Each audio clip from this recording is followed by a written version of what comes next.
სალამი, მივესალმები ჩვენს მაყურებელს. მე ვარ მარია მერლანი, პროექტის 64-ის ჟურნალისტი და პოლიტიკური პოდკასტის პოლიგონის პროდიუსერი. ჩემთან ერთად არის გიორგი გიორგაშვილი, პოლიგონის პოლიტიკური დებატების მოდერატორი და ჟურნალისტი. თქვენ ახლა სწორედ პოლიტიკური პოდკასტის მეოთხე დებატების ფაქტ-ჩეკს და განხილვას უყურებთ. მაყურებელს შევახსენებ, რომ 15 მაისს სწორედ ამ მაგიდასთან მეოთხე პოლიტიკური დებატები ჩავწერეთ. დებატებში ერთმანეთს დაუპირისპირდნენ გურამ ნიკოლაშვილი, რომელიც ქართული ოცნების ღია მხარდამჭერი და წარმომადგენელია 2024 წლის საპარლამენტო პარტიული სიიდან, ხოლო ასე ვთქვათ, მეორე მხარე იყო თათია დვალი, ანთროპოლოგი, ოცნების პოლიტიკასთან დაპირისპირებული აქტივისტი, მოძრაობიდან სოციალური დემოკრატიისთვის. უნდა აღვნიშნო ისიც, რომ ეს იყო პირველი შემთხვევა, როდესაც ჩვენთან 64-ში ამ რეგლამენტირებული დებატების ფორმატში ქართული ოცნების მხარდამჭერი ყავდა. მე და ჩემს გუნდს ძალიან დიდი იმედი გვაქვს და ამაზე ჯერ კიდევ მაშინ დავიწყეთ მუშაობა, როდესაც დებატების იდეა გაჩნდა, რომ ამ მაგიდასთან ჩვენმა მაყურებელმა ხშირად იხილოთ ქართული ოცნების წარმომადგენელი, რომელთანაც ჩვენც და დარწმუნებული ვარ თქვენც ძალიან ბევრი კითხვა გაქვთ. დებატების ამ ეპიზოდს ცხადია გარკვეული სხვადასხვა შინაარსის შეფასებები მოყვა. მე პირადად უკვე ამის ყოველდღიურ რჩევად მაქვს, რომ YouTube-ზე შევიდე და ვნახო რა გამოხმაურებები აქვს თითოეულ ეპიზოდს.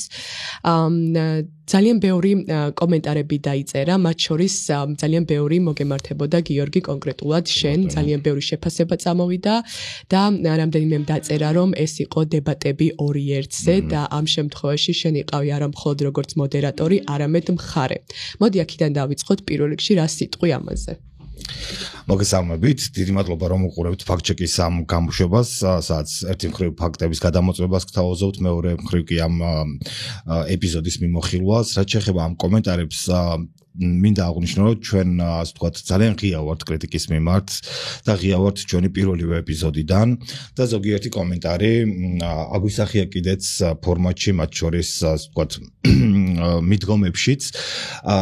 და რაც შეეხება თქვათ აი ამ კომენტარებს, სადაც იყო ეს მინიშნება, რომ ეს იყო დებატები 2-1-ზე, ცხადია ეს არ არის ჩემთვის სასიამოვნო კომენტარი, არ არის ამის მოსმენა სასიამოვნო, იმიტომ რომ მთავარი რასაც ვეუბნებით აქ მოსულ ნებისმიერ მხარეს და მთავარი რასაც ვეუბნებით ჩვენს აუდიტორიას არის ის, რომ პოლიგონი ცდილობს რომ შექმნას სამართლიანი გარემო აქ მონაწილე ნებისმიერი პოლიტიკური მხარისთვის.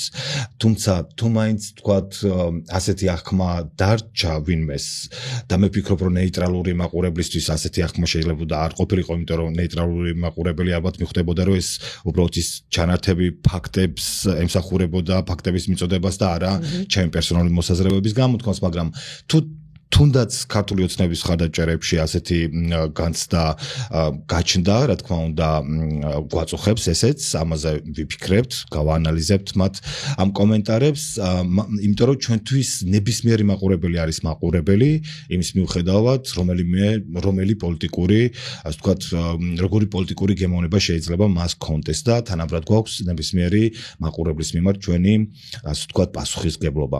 მაგრამ მარიამ, რამდენადაც არ უნდა ვეცადოთ, რომ ფორმატთან ან მოდერატორთან დაკავშირებული კომენტარები გავითვალისწინოთ.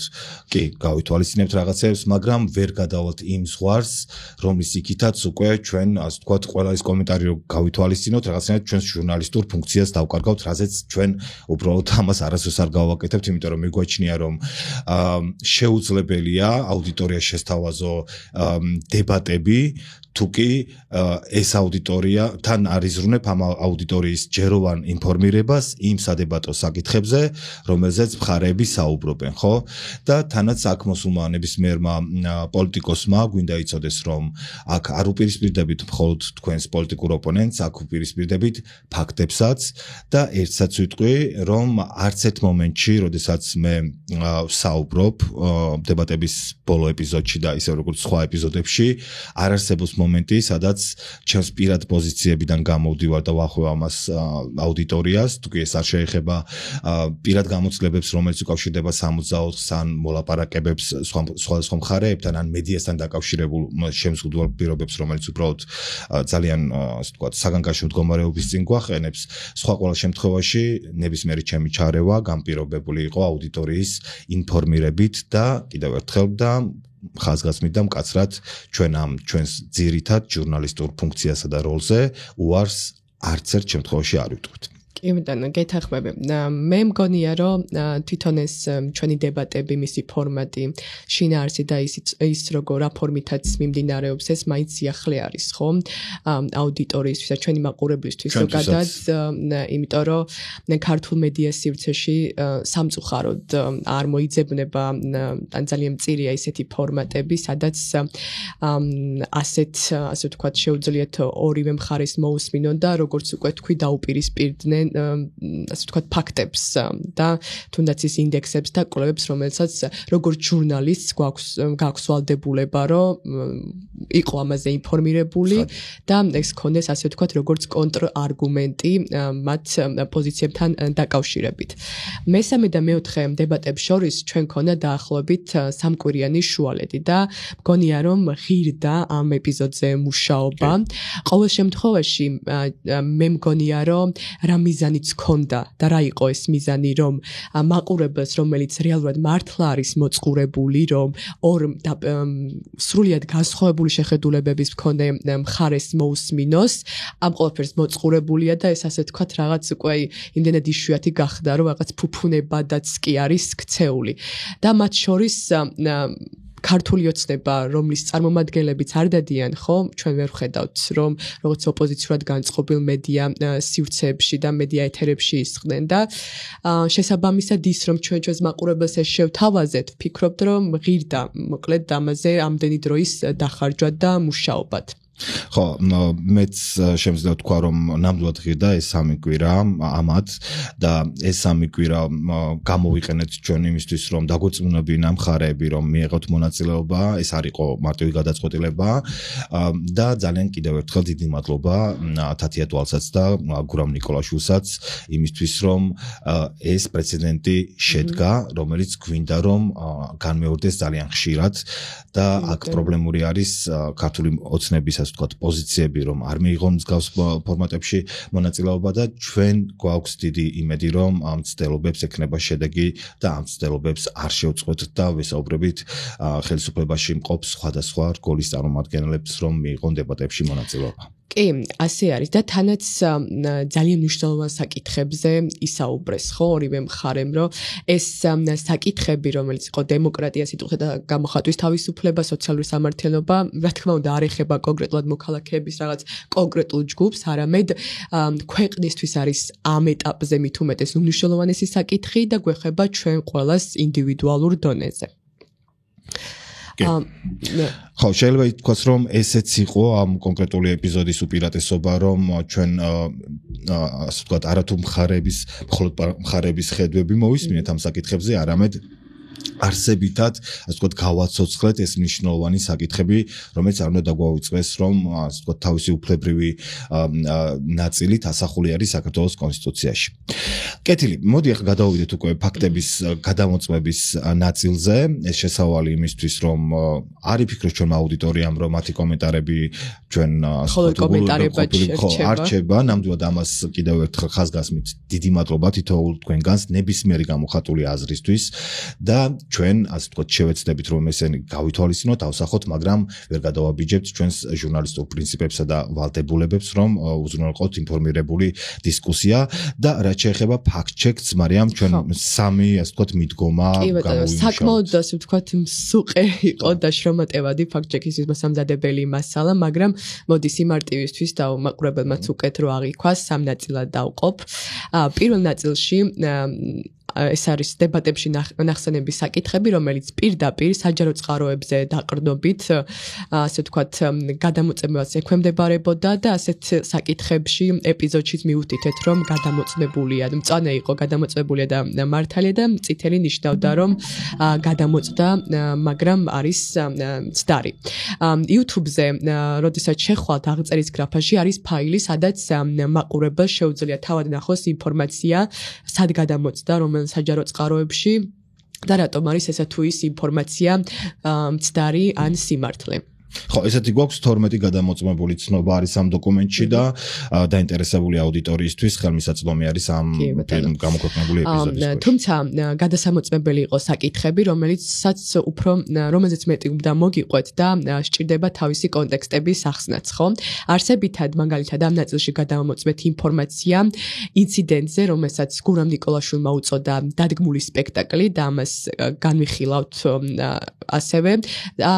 კიდევ რაც ნახეთ და გადავამოწმეთ, როგორ ხდება გერმანიაში მაგალითად სოციალური ქსელების რეგულირება, უნდა ვისაუბროთ ეგრეთ წოდებულ ოფშორის კანონზე და ცვლილებებზე, რომელიც ამასთან დაკავშირებით მივიღეთ.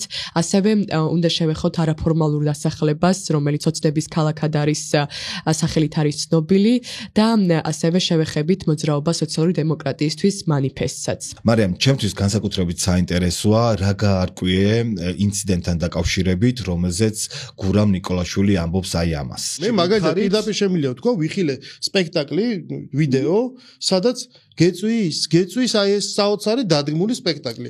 სუფთა გახამებული რაღაცა წითელი სვიტრით ადამიანი, რომელსაც სახეზე უსვია მწვანესა. მე არ მჯერა მაგალითად. ამ ინციდენტის მონაწილეს ქვია ნუცა მახარაძე. ამ ინციდენტის დროს მასთან ერთად იყო კიდე ორი ადამიანი. ვერ სუნთქავ? არა, პროსტა მეცის ყველაფერი. ნუცას ველაპარაკე ჩაწერამდე, მინდოდა რომ ორი რამ გამერკვია. პირველ რიგში, რა თქმა უნდა, მისი ჯანმრთელობის მდგომარეობა და საქმის სამართლებრივი სტატუსი და ეხა მოგიყვები რა გავარკვიე. გავიდა 2 კვირა, ხო? ამ ინციდენტამდე ეს მოხდა 5 მაისს. რა გვაქვს სახეზე? ადამიანი, რომელსაც თვალის რქოვანა აქვს დაზიანებული და დღემდე მკურნალობს და კიდევ 2 გოგოს, რომლებმაც პირველი ხარისხის დამწრობა მიიღეს სახეზე. დავრეკე შინაგან საქმეთა სამინისტროშიც და გამოძიება დაწყებულია 126 მუხლით, რაც გულისხმობს ძალადობას, თუმცა დამნაშავე ჯერ იდენტიფიცირებული არ არის, შესაბამისად არც დაკავებული. მოდი ახლა მოგიყვები ძალიან მოკლედ რა მოხდა 5 მაისს. ნუცა მახარაძემ, რომელიც არის პროევროპული საპროტესტო აქციების მონაწილე, გამოაქვეყნა ვიდეო და დაწერა, რომ მას და მის 2 მეგობარს ლიფტიდან გამოსვლისას უცნობმა ადამიანმა შეასხა ჯერ წიწაკის სპრეი, შემდეგ კი ბრილიანტის მწვანე სითხე. როგორც ნუცა მიყვება, ამ ადამიანის სახე არ დაუნახავს, იმიტომ რომ ძალიან სწრაფად მოხდა ყველაფერი, უცებ გაიღო თუ არა ლიფტის კარი შეასხეს წიწაკის სპრეი და სითხე და შესაბამისად გამოიძახა უკვე მერე სასწრაფოს მოყვა პოლიცია, დაკითხეს 3-ვე მათგანი, თუმცა როგორც ნუცა მეუბნება დაზარალებულის სტატუსის მინიჭებაზე არ მიუმართავს არავისთვის და არც პოლიციის და არც სასამართლოს მიმართ არ აქვს დობა და სწორედ აქედან გამომდინარე არის რომ არ მიმართა მათ. აღნიშნა ჩემთან საუბარში ისიც რომ პოლიციის მხრიდანაც არ ყოფილა რაიმე სახის კომუნიკაცია ამ დაკითხვის შემდეგ, არც ის იცოდა, ეს არის საჯაროდ გამოქვეყნებული კადრი. კი ბატონო, არც ის იცოდა ნუცამ სხვათა შორის რომ დაიწყეს თუ არა ამაზე გამოძიება და მითხრა რომ აი ეს შემდეგ უკვე ჟურნალისტებისგან გავიგეო და ჩემთვის პირადად არავის არაფერი არ უცნობებიაო. ასევე თქვა ისიც რომ არ ეთანხმება საქმის 126 მუხლით წარმართვას, ვინაიდან საქმე ქონდა ადევნებასაც და მეუბნება რომ 126 მუხლი გულისხმობს ძალადობას. კი ბატონო და საქმე ქონდა ადევნებასაცო დაახლოებით 1 თვეა რომ უცნობი ადამიანი ყავთ ადევნებულიო. მე მგონი თან საუბარი არის აი ვიდრე ეს უშუალოდ ინციდენტი მოხდებოდა მანამდე ის ფიქრობს რომ მას უთვალთვალებდნენ. კი ბატონო. უთვალთვალებდნენ ადევნებაზე ქონდა საუბარი, ხო? კი ბატონო. ხო, ეს იყო რაც ასე ვთქვათ გავიგე ამ თემაზე და რაც გადავამოწმე მე როგორც ვინაიდან ჩვენ დებატების ჩაწერის პროცესში ასე ვთქვათ რეაგირება არ ქონდა ამაზე გურამის მიერ თქმულზე რაღაც თავივალდებულად ჩავთვალე რომ მე თვითონ დამერეკა და პირადად გამეგო დეტალები და საქმის მსვლელობაც.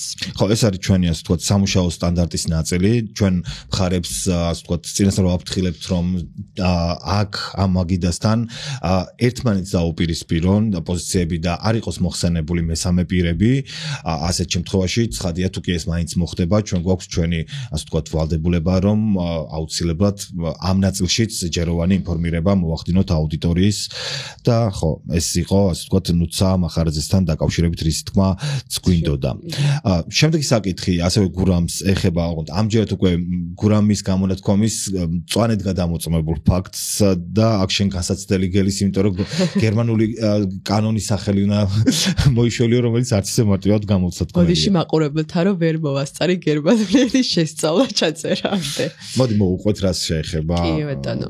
მოდი ჯერ თქვათ ის რომ გურამი ამბობს რომ გერმანიაში არსებობს სოციალური ქსელის პოლიცია. თელრიგ ქვეყანაში როგორც ახლა გავეცანი ცოტა ხნის წინ უბრალოდ აკრძალული. აი უბრალოდ გერმანიაში რაღაცა სოციქსელის პოლიცია ყავთ, რომელი სახშია აკითხავენ თუ რაღაც. კონტექსტი ასეთი არის, რომ 2017 წელს გერმანიაში მიიღეს კანონი, რომლის სახელსაც ან ძალიან რომ მიდადეს, მაინც ვერ ვიტყვი. მოდი ეკრანზე დავაწერთ და ამით გამოიძროთ. კი ბატონო და ქართულად, თუმცა ქართულად დაახლოებით ასე ჭრეს, რომ სოციალური ქსელების სამართლებრივი რეგულაციის გაუმჯობესების კანონი.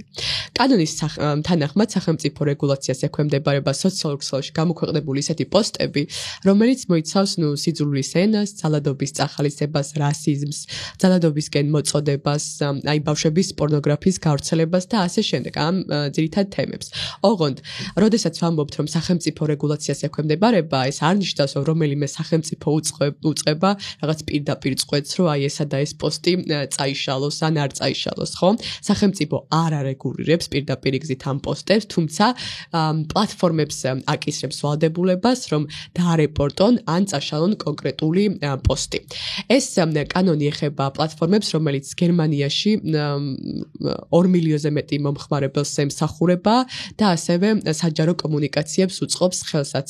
აი მაგალითად, აი როგორც Facebook-ი და Instagram-ი არის, ეგეთ პლატფორმებს. კანონი არ ვრცელდება ასევე ინდივიდებზე, ანუ მათ პირდაპირ არ ავალდებულებს რაიმე ფორმით, რომ წაშალონ ეს კონკრეტული პოსტი, მაგრამ რა თქმა უნდა, ირიბზე გავლენას მაინც ახდენს, ხო? თუ კონკრეტული მომხმარებელი ავრცელებს სიძულვილის ენას, უშუალოდ პლატფორმა არის ვალდებული, რომ ამაზე რეაგირება მოახდინოს. და თუ ეს ასე არ ხდება, მოქალაქეს შეუძლია, რომ მიმართოს სასამართლოს ან პოლიციას და ასე ვთქვათ, ამის შემდეგ სამართლებრივი გზა ჩვეულებრივ, როგორც ხდება სტანდარტულად, ისე გრძელდება. ხო, ეს არის რაც ამ კანონზე შემიძლია რომ გითხრათ. ხო, ამიტომაც ჩვენ გურამის ეს თქვათ განცხადება მოვნიშნეთ როგორც მწვანედ გადამოწმებული, იმიტომ რომ არსებითად ასეთი საკანონმდებლო ნორმა გერმანიაში ნამდვილად მოქმედებს, თუმცა იმ კონტექსტების გათვალისწინებით, რომელზეც ჩვენ საუბრობდი, თუმცა იმავე ჩანაწერის იმავე მონაკვეთში მალევე მოვნიშნეთ წითლად გურამის ერთი ფრაზა, სადაც ის ამბობს, რომ აღვირახსნილი სიტყვის გამოხატვის თავისუფლება. ამ შემთხვევაში ასე ვთქვათ, ამ სიტყვასთან არ გვაქვს პრობლემა და ამიტომ არ მოგვინიშნავს. წითლად გვაქვს არსთან, რაც იგულისხმა გურამა ამ სიტყვასთან დაკავშირებით და აქაც ფაქტები არის საპირისპირო. ჯერ ერთი უნდა მივუბრუნდეთ ჩვენს დებულებას. ჩვენ დებულება იყო, რომ საქართველოში არათუ არ არსებობს სიტყვისა და გამოხატვის თავისუფლება, არამედ შეზღუდულია. სიტყვა შეზღუდულია უკვე მიანიშნებს, ასე ვთქვათ, დაღმავალ, ასე ვთქვათ, ტენდენციაზე და სწორედ ამ ტენდენციას ამოწმებს კიდეც ის კვლევები და ინდექსები, მათ შორის ავტორიტეტული საერთაშორისო ორგანიზაციების, როგორც რეპორტერების საზღვრების გარეშე, სადაც მედიის თავისუფლების ხო, ანუ სიტყვისა და გამოხატვის თავისუფლება ძალიან ბევრ თემას მოიცავს და ბევრ კომპონენტებიც, ასევე Freedom House-იც, რომელიც სწორედ აი ამაზე მიუთითებს ამ უკუსვლაზე. ზოგადად ხო, ანუ სიტყვისა და გამოხატვის თავისუფლებაში ჩვენ არ უნდა ასე ვთქვათ დავავიწროთ მხოლოდ მედიის მდგომარეობამდე, რამდენადაც ის პოლიტიკური უფლებები, სამოქალაქო უფლებები, აი ეს ყველაფერი არის გაერთიანებული. რომელშიც იგივე Freedom House-ის მონაცემებით გვაქვს უკუსვა. კი, გვაქვს მნიშვნელოვანი უკუსვა, თანაც მხოლოდ ერთ წელიწადში მოხდა ეს მნიშვნელოვანი უკუსვა, ისევე როგორც პრესის თავისუფლების ინდექსში და არა მხოლოდ მარიამ, როდესაც საუბრობთ გამოხატვის თავისუფლებაზე, აქ მნიშვნელოვანი არის შეკრების და გამოხატვის თავისუფლება, ხო? და ჩვენ სწორედ აი მე-11 მოწვევის პარლამენტის პირობებში ვნახეთ ძალიან ბევრი კანონი რომელიც არსებითად სწორედ შეკრებისა და გამოხატვის თავისუფლებას ზღუდავს. ეს არის უფრო კონკრეტულად საკანონმდებლო ცვლილებები, როგორც ადმინისტრაციულ სამართალდამღვრელთა კოდექსში, ასევე არის უშუალოდ შეკრებისა და მანიფესტაციის შესახებ საქართველოს კანონში შეტანილი ცვლილებები და ეს იმდენად ბევრი არის, რომ ასე ვთქვათ, ვერბალურად არ გავახმოვანებთ, უბრალოდ ჩვენი საუბრის პარალელურად, ასე ვთქვათ, ეკრანზე დავაწერთ რამდენიმე საკვანძო საკანონმდებლო ცვლილებას, რომელიც აწესებს შეკრებასთან დაკავშირებულ და გამოხატვის თავისუფლებასთან დაკავშირებულ ისეთ შეზღუდვებს, რომელიც მანამდე საქართველოში არ ყოფილა. კი ბატონო. მოდი გადავიდეთ მაშინ, ხო, შემდეგ საკითხზე, ეს არის ეგრეთ წოდებული ოფშორის შესახებ კანონი და იცვლებები, რომელიც შევიდა საგადასახადო კოდექსში. გიორგი, შენ თუ გახსოვს, როდის იყო ეს ოფშორის კანონი, ოფშორებთან დაკავშირებით ცვლილებები როდის შევიდა და რა ხდებოდა მაშინ ქვეყანაში? წესით უნდა გახსოვდეს კარგად. მახსოვს თან ძალიან დრამატულად, იმიტომ რომ ამ დროს ჩვენც ისე როგორც დანარჩენი სხვა მედია საშუალებები კონცენტრირებული ვიყავით გამჭვირვალობის შესახებ, ასე ვთქვათ, კანონის მიღებასთან დაკავშირებით, კანონი, რომელსაც სამოქალაქო საზოგადოება უწოდებს რუსულ კანონს, ზუსტად იმავე პერიოდში მოხდა თანაც დაჩქარებული წესით იმ პარლამენტის იმ შემადგენლობის მიერ, წინამოწვევის პარლამენტის მიერ, საგადასახადო კოდექსში შეტანილი ეს ცვლილებები, რომელსაც პოპულარული ენაზე ვეძახით როგორც ოფშორების კანონს და ეს იყო იმდენად მოულოდნელობა, რომ მარტო ის ხო არ არის, რომ ეს ამბავი გააშუქო, რომ სადღაც რაღაც საგადასახადო კოდექსში ცვლილება შევიდა, ხო? აღმოჩნდა, რომ იმ მომენტისათვის ეს მოულოდნელობა იყო, როგორც ამ სფეროს ექსპერტებისთვის, ვისგანაც უფრო მეტი გვინდოდა გაგვეგო, ასევე ოპოზიცია ნოერებისთვისაც მოულოდნელობა იყო და ხო, მახსოვს აი ამ გაგებით საკმაოდ რთული პოლიტიკური პერიოდი იყო, როცა ეს ცვლილებები შევიდა, მაგრამ მინდა რომ უფრო გასაგებად აუხსნათ ადამიანებს, რას გულისხმობს საერთოდ ეს ოფშორები და აქაც შენი იმედი გვექნება. ხო, მართალია ეგ, რომ აი ამ ოფშორებზე ზოგადად ძალიან ბევრმა არ იცოდა რა იყო საერთოდ და რატომ იყო მაგალითად ცუდი ან კარგი და რა ცვლილებები შევიდა, ხო, ზოგადად. მოდი ძალიან მცირე განმარტებას გავაკეთებ, რომ ოფშორული ტერიტორია არის ქვეყანა, ან კონკრეტული ტერიტორია, სადაც კომპანიები ან ცალკეული პირები და როგორც წესი ეს ცალკეული პირები არიან მდიდარი ადამიანები, სარგებლობენ განსაკუთრებული შეღავათიანი პირობებით. 40-მდე ძირითადი ოფშორული ზონა არსებობს, მათგან ყველაზე სახელგანთქმულია მაგალითად პანამა, ბერმუდა, კვიპროსი, სეიშელები და ასე შემდეგ. ლეგალურია ოფშორულ ზონებში ეკონომიკური საქმიანობა თუ არა, ამ კითხვაზე გეტყვი რომ კი, ოღონდ იქამდე სანამ საქმე შეეხება ფულის გათეთრებას ან გადასახადებიდან თავის არიდებას. ჩვენ თუ გავიხსენებთ მაგალითად 2016 წელს იყო ძალიან ცნობილი საერთაშორისო ჟურნალისტური გამოძიება Panama Papers-ი, ამ სახელით იყო ცნობილი და საქმე ეხებოდა 11 მილიონზე მეტ ოფიციალურ დოკუმენტისგან გამოჟონილ ინფორმაციას, რომელიც საუბრობდა, ასე ვთქვათ, ოფშორულ ზონებში მართლსაწინააღმდეგო გამოყენებაზე და აქ ჩართული იყვნენ მსოფლიოში ცნობილი მილიარდელები, პოლიტიკოსები, ცნობილი ადამიანები 200-ზე მეტი ქვეყნიდან. ამ საინტერესოა და აღვნიშნოთ აუცილებლად, რომ ამ გამოძიებაში მოხდა რამდენიმე ქართული გვარები, მათ შორის იყო ბიძინა ივანიშვილი, დავით კეზერაშვილი და ირაკლი ხაძე, თუმცა მოდი ჩვენ ამას დეტალურად არ განვიხილავთ, აქ ეს უკვე სხვა სასაუბრო თემა არის და ჩვენ მივუბრუნდეთ საკანონმდებლო ცვლილებებს, რომელიც აჩენდა ეჭვს, რომ აი საგადასახადო კოდექსში ჩასწორებები სწორედ ბიძინა ივანიშვილის ფინანსური ინტერესებს მოარგეს. რა ამტკიცებს ამას და იგივე მაგალითად რომ წაგიკითხოთ რას წერდა საერთაშორისო გამჭვირვალობა საქართველო. აწერდა რომ დაჩქარებული განხილვა აჩენდა რომ მისი მიზანი სინამდვილეში როგორც უკვე ვთქვი ივანიშვილის ოფშორული კომპანიების აქტივების საქართველოში გადმოტანა იყო და ამის ხელშეწყობა და გარდა ამისა აი ზუსტად წავიკითხავ რომ რუსი ბიზნესმენები და ოლიგარქები ხშირად იყენებენ ოფშორული კომპანიების პრაქტიკას და არსებული საკანონმდებლო ცვლილებები მათაც მიეცემათ საშუალება თავისი აქტივები საქართველოში საგადასახადო შეღავათებით გადმოიტანონ. ასე ასევე რადგან საგადასახადო შეღავათი ვრცელდება ოფშორული კომპანიის კუთვნილი საქონლის იმპორტზე, ეს ასევე შეეხება ისეთ საქონელს, რომელიც შესაძლოა არ იყოს დაკავშირებული სამეწარმეო საქმიანობასთან, მაგალითად, მაღალი ღირებულებისა და ფუფუნების საგნები და როგორიც არის მაგალითად ხელოვნების ნიმუშები. და აქვე, რადგან მე ვახსენე ხელოვნების ნიმუშები, უნდა მოვიშველიო ფინანსთა სამინისტროს 2025 წლის იმპორტ-ექსპორტის მონაცემები, სადაც რომის მიხედვითაც 2005 წლის იანვარში საქართველოში 480 მილიონ დოლარის ღირებულებაზე მეტი ნახატები შემოვიდა.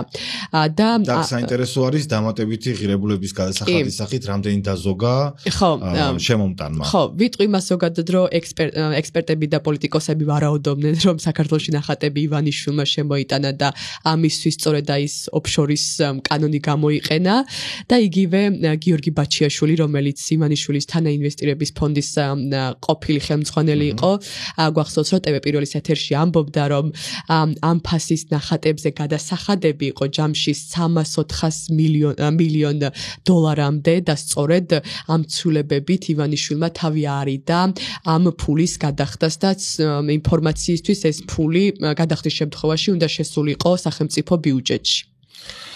ხო, აი ეს არის თქვათ ის კონტექსტი, რა კონტექსტშიც შეეხო ამ საკითხს თათია დვალი, როგორც გურამ ნიკოლაშვილის ოპონენტი და შემდეგი საკითხიც, რომელიც გვინდა რომ განვიხილოთ, უკავშირდება თათია დვალს, ხო, და მის მიერ ასე ვთქვათ წამოწეულ საკითხს, ეს არის ოცნების ქალაქი, რომელიც თავისთავად ძალიან ასე ვთქვათ მძიმე შემთხვევებით, როგორც პრობლემა ძალიან ბევრი წელი არსებობს, მაგრამ ძალიან ბევრი მძიმე შემთხვევებით გვახსენებს ხოლმე ეს პრობლემა თავს და ყველაზე უფრო მტკივნეული და უმძიმესი იყო, თქვათ ორი ბავშვის გარდაცვალება.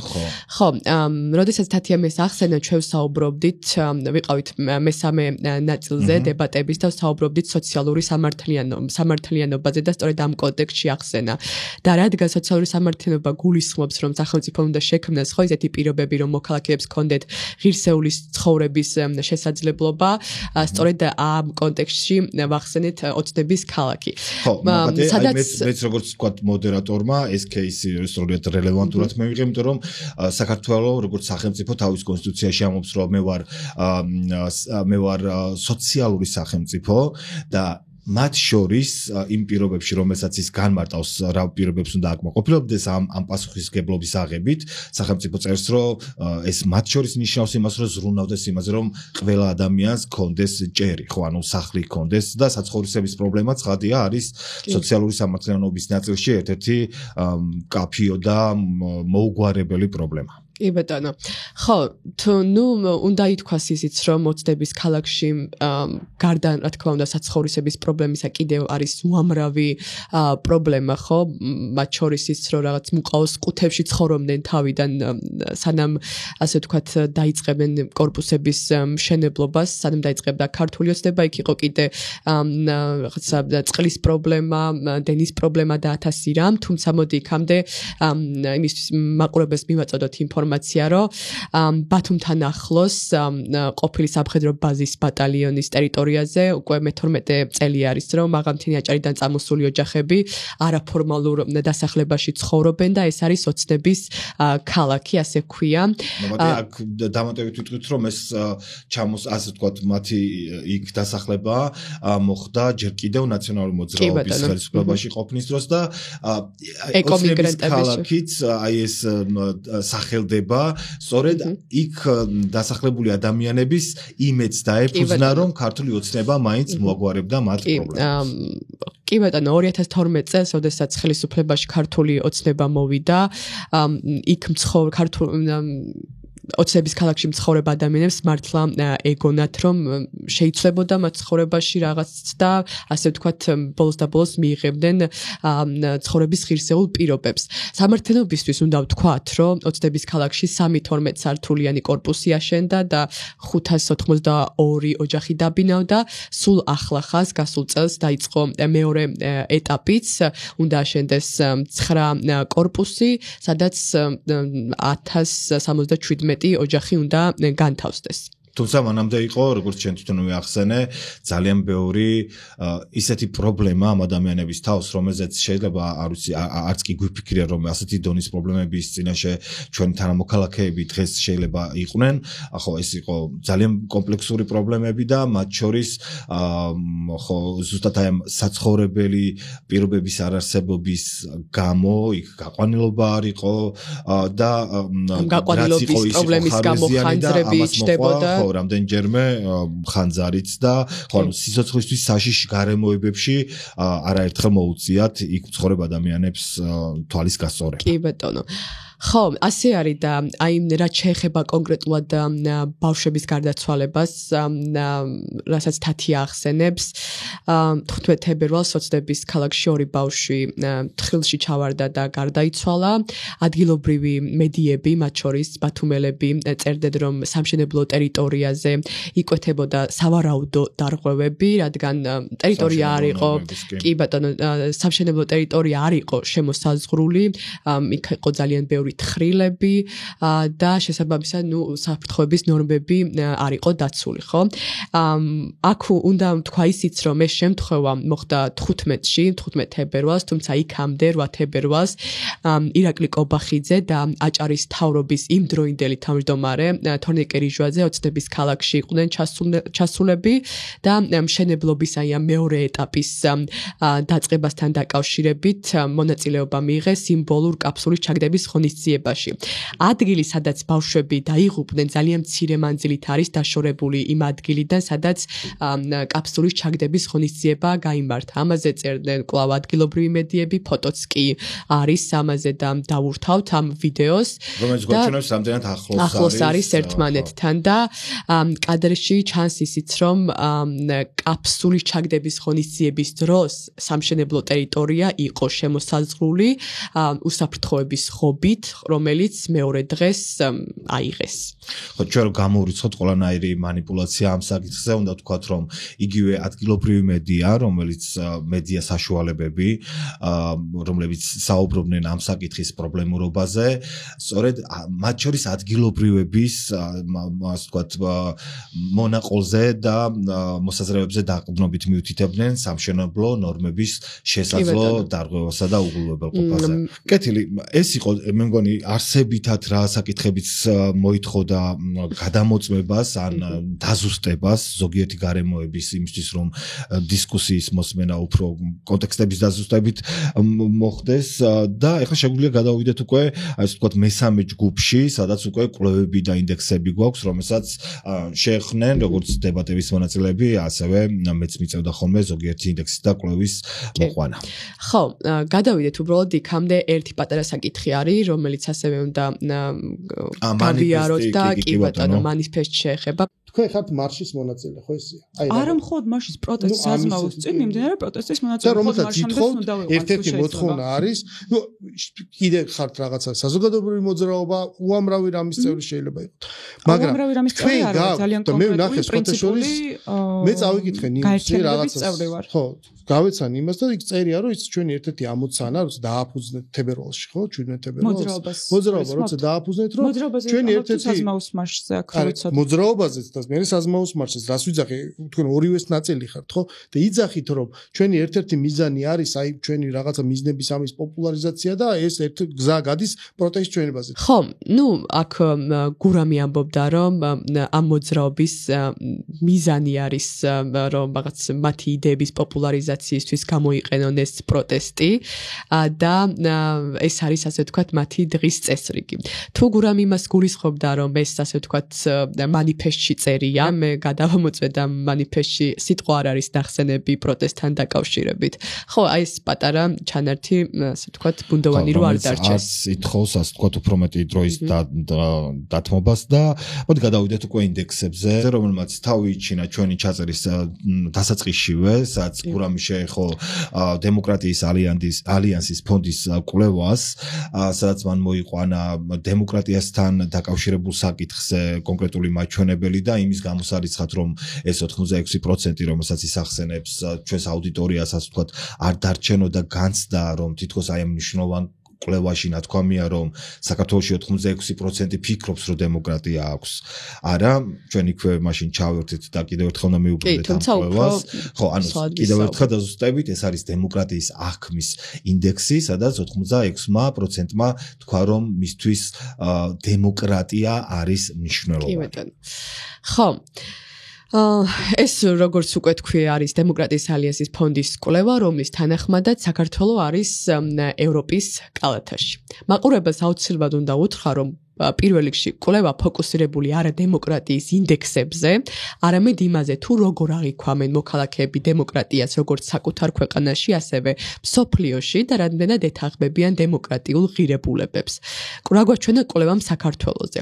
კვლევის თანახმად, საქართველო არის მსოფლიოს იმ 5 ქვეყანას შორის, რომლის მოსახლეობისთვისაც დემოკრატია უმნიშვნელოვანესია, უფრო კონკრეტულად კი 86% ფიქრობს, რომ დემოკრატია არის განსაკუთრებულად ან ძალიან მნიშვნელოვანი. კვლევაში პასუხების მიხედვით, რაღაც დემოკრატიის 4 ძირითადი აღქმა გამოიკვეთა და საქართველო არის იმ ქვეყნებს შორის, რომლის მოსახლეობაც ფიქრობს, რომ დემოკრატია არის წინაპირობა ცხოვრების პირობების გაუმჯობესების და კეთილდღეობისთვის. ეს ყველაფერი თქვი, იმიტომ რომ გავმიჯდოთ ერთმანეთისგან რა გვინდა ყოველ შემთხვევაში მოქალაქეებს და რა არის რეალობა, ხო, როგორც უკვე ახსენე ის რომ 86%-ს უნდა დემოკრატია არ ნიშნავს რომ ქვეყანაში ნამდვილად რომ არის დემოკრატია. მოკლედ ეს მნიშვნელოვანი კვლევა, რომელზეც მარიამი საუბრობდა, შედგება ძალიან ბევრი კომპონენტისგან, საიდანაც მხოლოდ ერთი კომპონენტი არჩია მთავრობამ, რომ ასე ვთქვათ პოპულარულ ენაზე რო ვთქვათ გაეპიარებინა, მოამზადა კარდი, სადაც ხაზი გაუსვა იმას, რომ დემოკრატიის აღქმის გლობალურ ინდექსში საქართველოს მთავრობის გამჭვირვალობა არის, ასე ვთქვათ, მოწინავე პოზიციებზე, ხო? მაგრამ იქ იმ განცხადებაში ცხადია ჩაიმალა ძალიან ბევრი რამ, რაზეც მთავრობას, ისე როგორც სამთავრობო მედიას არ უსაუბრია, მაგრამ სამაგიეროდ ამაზე ისაუბრა ელენე ზაკაშვილმა, ის არის 64-ის ჟურნალისტი და ჩვენი, ასე ვთქვათ, Facebook-ის, Instagram-ისა და TikTok-ის აუდიტორიას შეუძლია რომ ნახოს ეს მოკლე ვიდეო მნიშვნელოვანი აქცენტებით, თუ რა ითქვა მთავრობის მიერ და რა მიიჩქმალა. ხო, გადავიდეთ შემდეგ საკითხზე. თუ გახსოვს შენ გიორგი, გურამი ამბობს ასეთ რაღაცას, რომ საპროტესტო აქციებზე პოლიცია მანამდე არ იყენებდა ძალას, სანამ პროტესტი არ ხდებოდა ძალადობრივი. მე მინდა რომ იმაყურებლისთვის ძალიან პატარა წინადადება წავიკითხო ამ სახალხო დამცველის ანგარიშიდან. ეს ანგარიში ეხება საქართველოში ადამიანის უფლებების მდგომარეობას და რა წერია. პროტესტის დროს სამართალდამცავები შლიდნენ მთელ აქციას, ნაცვლად იმისა, რომ მხოლოდ იმ ინდივიდუალურ ადამიანებზე ემოქმედათ, რომლებიც ძალადობდნენ. ანგარიში წერია ისიც, რომ ხშირად სამართალდამცავების მხრიდან ამ ყველაფერზე რეაგირება არ იყო აუცილებელი. და სხვათა შორის, აქვე აწერია, რომ კვლავ ძალიან სერიოზულ პრობლემად რჩება ის, რომ შეკრების მონაწილეთა დაკავების საკმაოდ მავნე პრაქტიკა არსებობს. ხო, რაზეც დაწვრილებით უკვე ჩვენ ვისაუბრეთ უშუალოდ ჩაწერის მომენტში, სადაც ჩვენ მოვიყვანეთ შემთხვევები, როგორ ექცეოდნენ სამართალდამცავები ადამიანებს დაკავების მომენტში, დაკავების შემდეგ და რატომ განისაზღვრა შემდეგ, როგორც სახალხო დამცველის, ასევე Amnesty International-ის ანგარიშებში ეს როგორც ზოგიერთი შემთხვევა, როგორც წამება.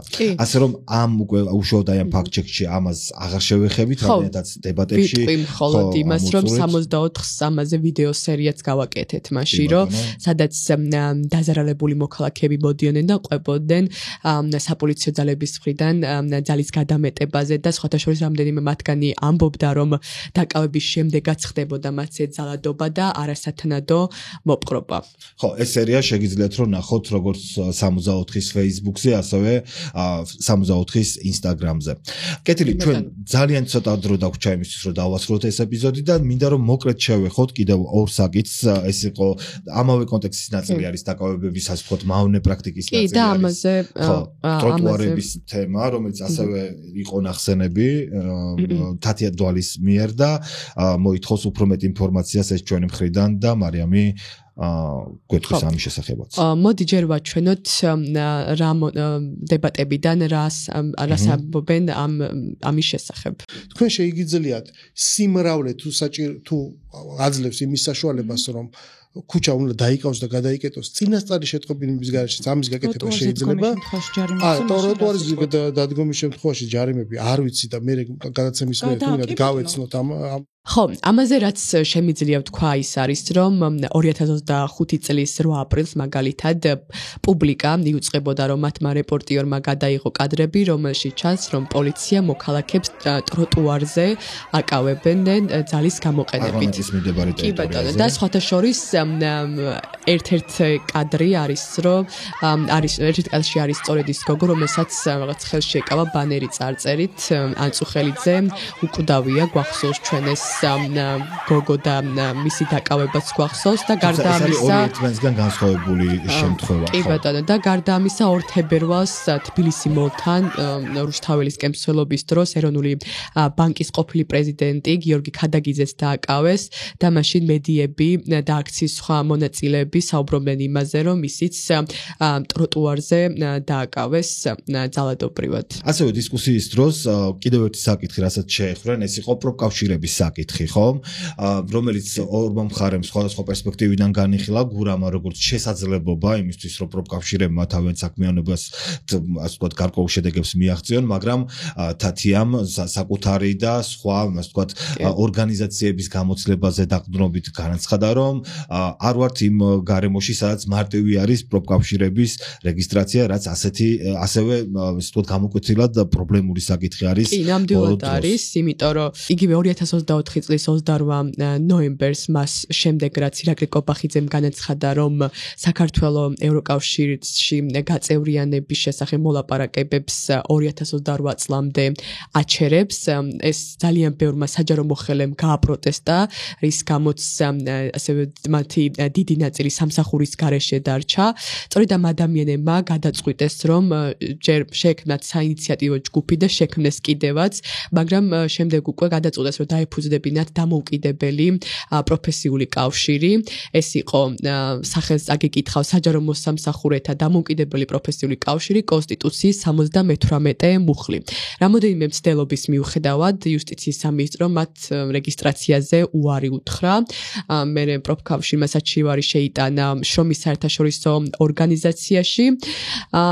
მაგრამ იუსტიციის სამინისტრომ უარი უთხრა. უნდა აღვნიშნოთ რომ ეს ყველაფერი ხდება იმის ფონზე რომ 2024 წლის დეკემბრიდან დღემდე კანონში საჯარო სამსახურის შესახებ 4ჯერ შევიდა ცვლილებები და საკმაოდ ასე ვთქვათ მძიმე არის ეს ცვლილებები და ამაზე ძალიან ბევრი სამოქალაქო ორგანიზაცია საუბრობს მაგალითად იგივე რომ რეორგანიზაციის გამო სამსახურიდან გათავისუფლებულ საჯარო მოხელებს სასამართლოში თუ კი საქმე მოიგეს მაინც აღარ აღადგენენ სამსახურში და მათი თანხმობით რეზერვში ჩარიცხავენ. სხვადასხვა ამით ქართული ოცნება უპირისპირდება მისივე ნარატივს, როდესაც სწორედ ის ამაყობდა ხოლმე სასამართლო გადაწყვეტილებებით, რომელიც იყო ყოველთვის უფრო მეტად, ასე მეტწილად გამომართლებელი იმ ადამიანების მიმართ, რომლების მიმართაც დარღვეული იყო შრომითი უფლებები, ვიდრე უწყებებს და ჩვენ ვიცით, რომ არცი ძალიან დიდი თანხა სახელმწიფოს გაუღია სწორედ იმის საკომპენსაციოდ, რომ სახელმწიფო უწყებებმა შრომის კოდექსის დარღვევით გაათავისუფლეს დასაქმებულები, მაგრამ სწორედ აი ამ პრაქტიკის შეცვლას ემსახურება ეს საკანონმდებლო ცვლილებები. ეს იყო მათ შორის, როდესაც კულტურის სამინისტროდან და არა მხოლოდ იყო ძალიან ბევრი ადამიანი გამოუშვეს. მათ შორის საზოგადოებრივმა უწყებლიდანაც და ძალიან ბევრი ასე ვთქვათ საქმეები არის მოგებული სწორედ დასაქმებულთა სასარგებლოდ, მაგრამ ამ პრაქტიკასაც შეცვლის ბოლოდროინდელი საკანონმდებლო ცვლილებები. მარიამ, ძალიან დიდი მადლობა. მადლობა ჩვენს აუდიტორიას იმისთვის რომ უყურა დაასრულა ჩვენი ასე ვთქვათ მიმოხილვის ეპიზოდს, რომელშიც ფაქტების გადამოწმებას კიდევ ერთხელ მიუბრუნდით. კიდევ ერთხელ აგიხსნით, რომ იმ კონკრეტული ასე ვთქვათ გადამოწმებული ცნობების შესახებ, რომელიც სტანდარტული არის მანიშნებლებით, შესაბამისი მანიშნებლებით, უშუალოდ თათია მდვალისა და გურამ ნიკოლაშვილის დებატებზე, შეგიძლიათ იხილოთ იმავე ჩანაწერთან არსებულ აღწერაში მიმაგრებული დოკუმენტის სახით, სადაც ასე ვთქვათ 12 გადამოწმებული ფაქტი და ცნობა გვაქვს სტანდარტული წყაროებით და ხო ამ პრაქტიკას ასე ვთქვათ ფაქტების გადამოწმების პრაქტიკას მივმართავთ ჩვენ შემდეგი დებატების ეპიზოდისთვისაც, რომელიც იმედი მაქვს, რომ იქნება ასევე საინტერესო და მნიშვნელოვანი. ძალიან დიდი იმედი მაქვს, რომ ასე ვთქვათ საინტერესო ინფორმაცია მივაწოდეთ მაყურებელს და ასე ვთქვათ კონტექსტი უფრო ესე ფართო ჭრილში დაინახეს. და მადლობა შენ გიორგი. მადლობა. დროებით.